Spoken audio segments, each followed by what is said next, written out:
This man fulfilled his dream in 1926. On the spongy marshland of the Kent coast, millionaire Captain Jack Hythe built a 15-inch gauge railway. Hythe's objective when he built the railway in the first place was to have it completely up to date. He modelled the best and most modern steam locomotives that at that time were roaring up and down between London and Edinburgh. And he wasn't thinking of building a period piece at all. It was going to be a main line in miniature, right bang up to date. In 1927, right bang up to date meant this, a third-scale model of a mainline express, just like Flying Scotsman. 50 years ago, after wartime service as an army loco driver, George Barlow started at the Romney Hythe And Dymchurch Railway. You've got a bunker of coal and a tank of water, and if you don't do things right, then you won't get there. You're making your own power going along, and it's the challenge. We had 13 ungated crossings, we still have on the railway. They're controlled by lights now, but of course no one could envisage the growth of road traffic when this railway was built. You'd have an awful job to build this railway today, crossing public roads on the level 13 times in 14 miles. You're a one-man band. I mean, you've got the engine, you're a fireman, you're the driver. You've got to keep your wits about you because there's sheep and things that get on the track occasionally on the same scale as the engines. You mustn't run over any road that you've not looked at. You have to arrange your firing really according to the road.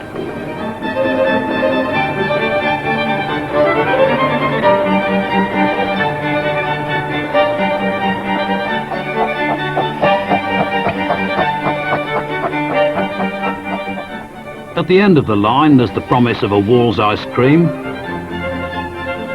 the Britannia pub, Dungeness B nuclear power station, and an obsolete lighthouse.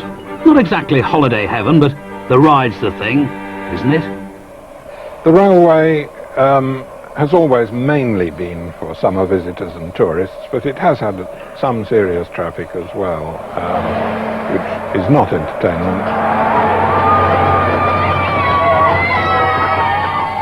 When war broke out in 1939, of course, the railway was just finishing its summer season.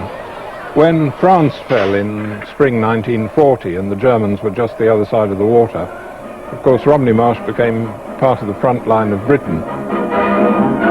When the expected invasion of Britain swept everything into defence, the little puffer went in there and it came out here, a complete armoured train. The Romney Flyer, well armed and manned, took up station to guard the lonely stretch of Kentish coast, which was hers by pride of possession.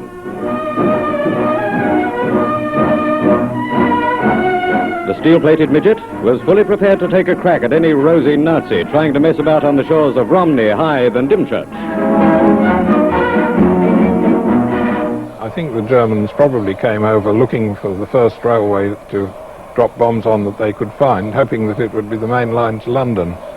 But it was quite often the Romney Hythe and Dymchurch. In spite of bomb damage, the railway reopened in 1946, and by March 1947 it came of age. Tony Baker was the driver on that day and remembers some special guests.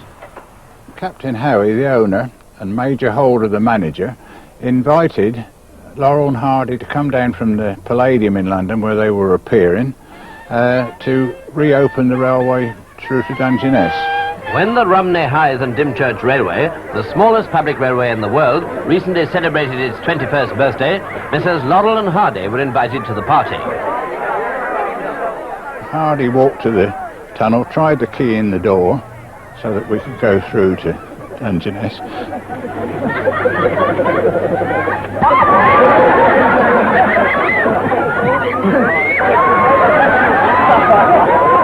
They also slipped gently aboard one of the trains and enjoyed a trip on this very comfortable line.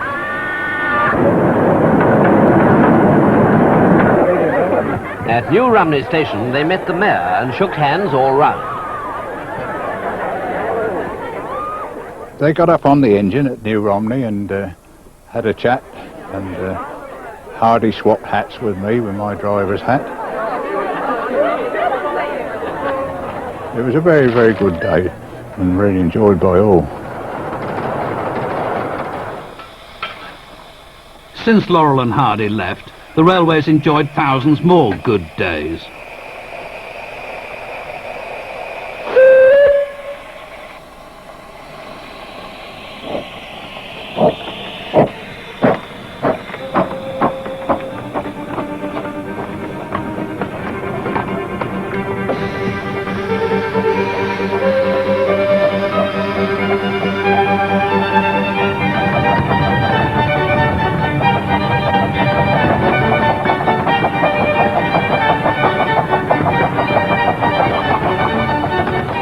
"70 years on, Northern Chief is one of a fleet of 9 that still roar along the Kent coast.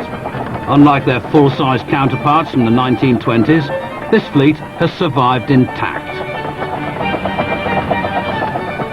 Narrow gauge railways, whether built on the whim of millionaires or to slave away up Welsh mountains, all serve as miniature reminders of the great days of steam.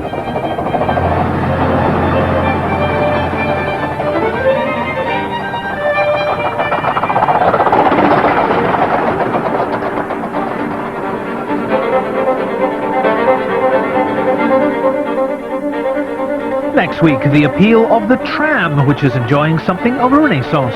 Classic Trains next Monday at 8:30. And Classic Trains by Nicholas Faith will be available shortly in most bookshops, price £17.99.